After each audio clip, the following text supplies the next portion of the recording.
बिस्मिल्लाहिर्रहमानिर्रहीम, अस्सलाम वालेकुम वरहमतुल्लाहि वबरकातुहू। अराज़ी एसोसिएट बिल्डर्स एंड डेवलपर्स के प्लेटफॉर्म से नाइला हाशमी आप लोगों की खिदमत में हाजिर है। व्यूवर्स, आज का जो सेशन है उसमें मैं आपसे हाई राइज़ बिल्डिंग में इन्वेस्टमेंट के हवाले से कुछ चीज़ें शेयर करने वाली हूँ। जैसा कि आप सब लोगों को पता है कि मैं एक्सिस स्मॉल एंड अपार्टमेंट्स को रन कर रही हूँ, और हमारे पास जो क्लाइंट्स आते हैं वो क्या चीज़ें हमसे डिस्कस करते हैं, उनके क्या तहफ़्फ़ुज़ात होते हैं, क्या ख़दशात होते हैं, वो किस तरह से जो है वो हाई राइज़ बिल्डिंग को क्रिटिसाइज़ करते हैं, वो सारी चीज़ें मैं आज अपने पॉइंट ऑफ व्यू के अकॉर्डिंग आपसे शेयर करूँगी।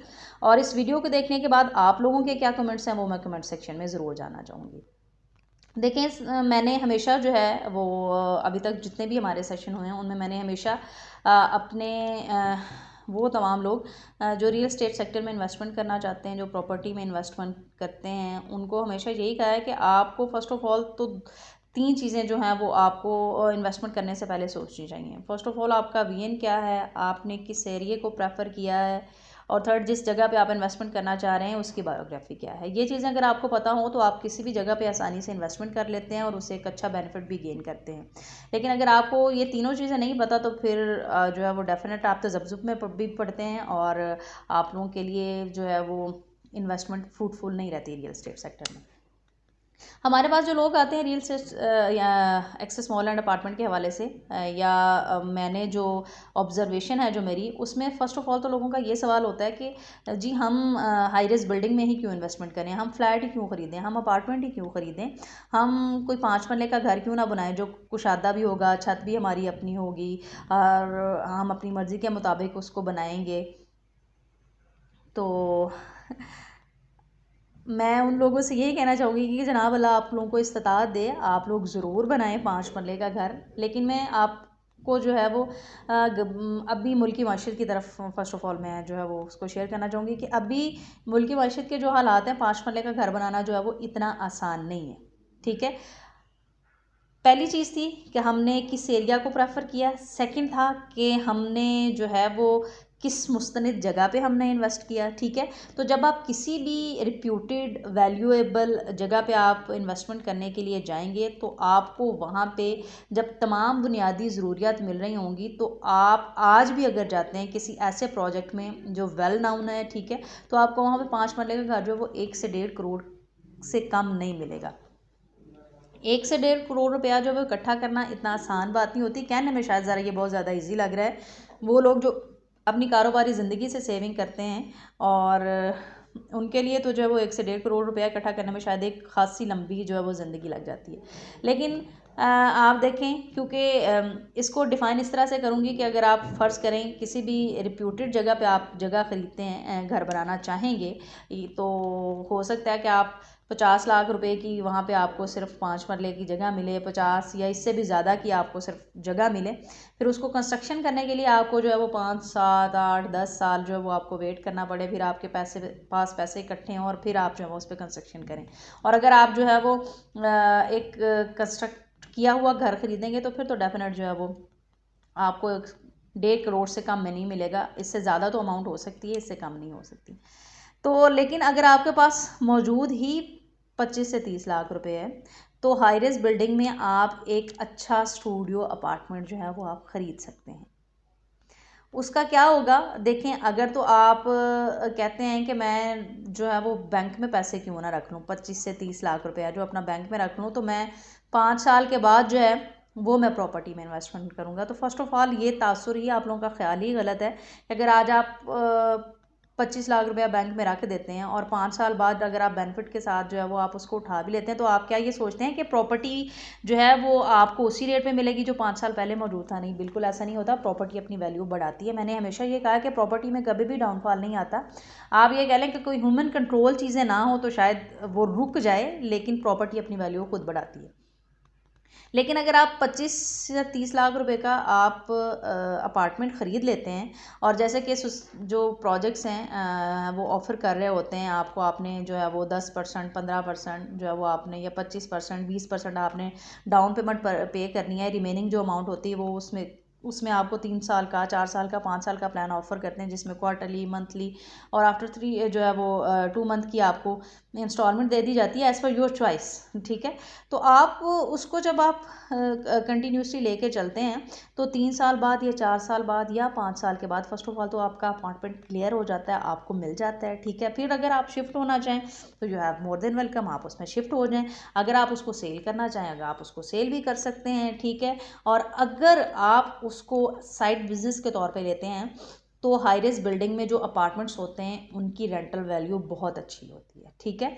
तो आप जो है उससे आने वाले 5 सालों में वो तमाम रकम जो आपने 5 साल में उसमें इन्वेस्ट की होती है वो आप सारी उससे जनरेट कर लेते हैं। वो रेंटल के तौर पे आप वो सारी रकम जो है वो दोबारा से इकट्ठी कर लेते हैं। फर्स्ट ऑफ ऑल तो ये बेनिफिट है, इस चीज़ को आप देखें, इस चीज़ को एनालिसिस करें।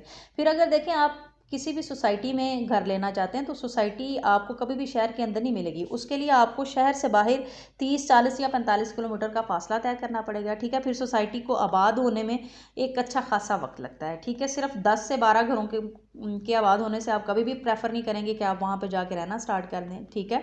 और अगर तो कोई वेल रिप्यूटेड पर्सन उसको चला रहा है, जो है डेवलपर है, तो वो तो शायद उसको जो है वो 8 से 10 या 15 साल में उसको डेवलप कर दे और एटलीस्ट आप उसको इतना डेवलप कर दे कि आप बुनियादी ज़रूरियात के साथ वहाँ पे रहना शुरू कर दें, ठीक है। अदरवाइज़ तो जो है सोसाइटीज़ को आबाद होने में 30-35 साल लग जाते हैं, ठीक है। और उनका कमर्शियल जो है वो तब भी जो है वो बहुत कम एक्टिव होता है। तो जो हाई राइज बिल्डिंग होती है इसमें क्या होता है, इसमें आपके शिफ्ट होने से पहले वहाँ पे जो कमर्शियल है वो वहाँ पे ऑपरेशनल हो चुका होता है। अब जैसे कि हमारा एक्सेस मॉल है, इसमें 3 फ्लोर पे उसमें हमारे फूड कोर्ट मौजूद है, ठीक है। उसमें हमारे ब्रांड्स जो हैं वो उसके साथ हमारी EMOU साइन हो रहे हैं। और अभी जैसा कि हम लोग लोअर ग्राउंड पे हमारी जो है वो शॉप्स की फिनिशिंग चल रही है और इंशाल्लाह से विदिन 6 to 8 मंथ हम जो है वो अपना ग्राउंड फ्लोर जो है लोअर ग्राउंड जो है उसको ऑपरेशनल कर रहे हैं। तो ये देखें कि 2021 में हम लोग जो है वो इंशाल्लाह से अपना कमर्शियल का पोजेसन हैंड ओवर कर रहे हैं और 2023 में इंशाल्लाह से हम लोग अपार्टमेंट का जो है वो पोजेसन हैंड ओवर करेंगे। तो आप ये देखिएगा कि आपके शिफ्ट होने से पहले वहाँ पे जो है वो आपकी बुनियादी ज़रूरियात सारी मौजूद होंगी, जो आपको डेली की रूटीन में आपने खाना है, पहनना है, आपने जो ग्रॉसरी ख़रीदनी है, मतलब वो सारी चीज़ें आपको वहाँ पे मिलेंगी, ठीक है। और फिर फैसल टाउन जैसा कि एक डेवलप सोसाइटी है, वहाँ पे आपको बैंक की सहूलत मिल रही है, वहाँ पे आप को जो है वो स्कूल मिल रहे हैं, आपको हॉस्पिटल की फैसिलिटीज़ मिल रही हैं। फिर इतनी ईजी ऐसा मोटरवे है कि आप 20 मिनट की ड्राइव में आप इस्लामाबाद सेक्टर में पहुँच जाते हैं। इन चीज़ों को मद्देनज़र रखें। जस्ट जो है वो अगर क्रिटिसाइज़ करना मकसद हो तो फिर यहाँ पे बैठ के हम लोग जो वो बहुत ज़्यादा क्रिटिसाइज़ कर सकते हैं एक दूसरे को। और फिर ये चीज़ होती है, अगर तो हमने इस चीज़ को देखना हो तो फिर आने वाले पल का भी नहीं पता होता, बंदा तो फिर कोई प्लानिंग ही ना करे। और कुछ लोग तो ये कहते हैं कि जी मैंने इन्वेस्टमेंट करके क्या करनी है, अगले सांस का भी नहीं पता होता। तो ये तो डेफिनेट आपकी बात बिल्कुल सच्ची है, लेकिन as a human being, as a एक शुफल मखलूक़ात होने के नाते जो है वो हमें अपने इर्द गिर्द के माहौल को मद्देनज़र रखते हुए जो है वो अपने आने वाले कल के लिए प्लानिंग करनी पड़ती है, ठीक है। हो सकता है हम मौजूद ना रहें, लेकिन हमारे जो आने वाली नस्लें होती हैं वो बाद की जो उससे जो है वो फ़ायदा उठाती हैं। तो रियल एस्टेट सेक्टर में जो है वो आपकी प्रॉपर्टी इसलिए जो है वो आप लोगों के लिए ईजी होता है कि आप उसमें सिर्फ पैसा लगाते हैं, आप पैसा लगाते हैं और फिर आप सुकून करते हैं। आप भले आप ओवरसीज़ क्लाइंट हैं, भले आप बिजनेसमैन हैं, हाई बिजनेसमैन कम्युनिटी से ताल्लुक़ है, या आप एक जॉबियंस हैं, आपने सिर्फ पैसा लगाया, पैसा लगा के आप अपनी ज़िंदगी में उसी तरह से मसरूफ़ हैं, लेकिन आपकी प्रॉपर्टी की वैल्यू खुद ब खुद बढ़ रही है, ठीक है। और एट द एंड जो है वो आपसे जो मुल्हिक जो आपके घर वाले हैं, जो आपके फैमिली है, वो उससे मुस्तफ़ीद हो रही है, उससे बेनिफिट ले रही है। अभी आप ये देख लें कि हम किसी भी जब आउटिंग के लिए हम लोग निकलते हैं तो वहाँ पे आप किसी अच्छी जगह पे अगर आप स्टे करते हैं तो वहाँ पे आपको एक रात के लिए तकरीबन 15 से 16 हज़ार, मतलब लाइक 5 स्टार जो होटल्स होते हैं वहाँ पे आपको तकरीबन 15 से 16 हज़ार रुपया जो वो एक रात का पे करना पड़ता है। तो आप खुद ही एनालिसिस कर लें कि हाई रिस्क बिल्डिंग्स में इन्वेस्टमेंट किस तरह से बेनिफिशियल होती है। तो मज़ीद जो है वो इस तरह की वीडियोस मैं आप लोगों से ज़रूर शेयर करती रहूँगी। आप लोग, हमारी प्रायोरिटी जो होती है, एराजी एसोसिएट हमेशा से जो है वो अपने क्लाइंट्स को ऑफ़र करता है कि आप साइट पे आएँ, आप डेवलपमेंट देखें, आप कंस्ट्रक्शन देखें, ठीक है। इन सारी चीज़ों को विज़िट करने के बाद जो है वो आप लोग फ़ैसला करें। किसी पे बॉदर करके फ़ोर्स करके ना चीज़ को सेल किया जाता है, ना हम उसके दिमाग में इस तरह से घुस सकते हैं। हम लोग कहते हैं कि हम नहीं बोलते, हमारा काम बोलता है। तो आप प्रोजेक्ट को आके विज़िट करें, आप लोगों को खुद जो है वो इस चीज़ का आप वहाँ पे खड़े होकर एनालिसिस करेंगे कि कंस्ट्रक्शन पे और किसी तरह से क्वालिटी क्वांटिटी पे कंप्रोमाइज़ नहीं किया गया।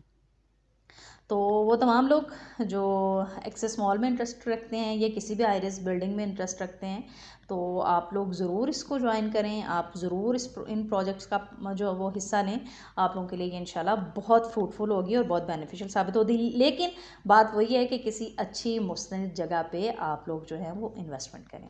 अपना बहुत सारा ख्याल रखिएगा। इंशाल्लाह से जो है वो आप लोगों से वेरी सुन फिर दोबारा किसी अच्छे सेशन के साथ मुलाकात होगी। इस वीडियो को देखने के बाद आपके कमेंट्स ज़रूर जानना चाहूँगी। होपफुली जो है वो आपका माइंड कुछ क्लियर हुआ होगा हाई राइज बिल्डिंग के हवाले से। तो और एक सवाल जाते जाते एक चीज़ और आपसे शेयर करती चलूँ कि लोग ये भी सवाल करते हैं कि हाई राइज बिल्डिंग में जो है वो छत या ज़मीन जो है वो हमारी नहीं होती, तो हम किस तरह से करें। तो ये परसेप्शन बिल्कुल गलत है। जब भी आप लोगों के नाम पे रजिस्ट्री इंतकाल होती है तो आप ज़मीन में शराकतदार होते हैं। इन केस ऑफ अगर कोई बिल्डिंग कोलैप्स हो जाती है तो वहाँ पे जिन लोगों ने इन्वेस्टमेंट की हुई होती है उनको परेशान होने की कोई ज़रूरत नहीं है। इस बात को भी जहन से निकालें। आप उसमें हिस्सेदार होते हैं, ठीक है, और आप सेफ़ होते हैं, आपकी इन्वेस्टमेंट सिक्योर होती है। आप बिल्कुल भी इस चीज़ में आपको वरी होने की ज़रूरत नहीं है। तो अपना बहुत ज़्यादा ख्याल रखिएगा। इंशाल्लाह से वेरी सून आप लोगों से फिर मुलाकात होगी। आपको ये वीडियो कैसी लगी है, अगर अच्छी लगी हो तो आप अपने फ्रेंड सर्कल में भी इसको ज़रूर शेयर करें और रियल एस्टेट सेक्टर में अराजी एसोसिएट बिल्डर्स एंड डेवलपर्स का हिस्सा बने। जज़ाकल्लाह, थैंक यू वेरी मच।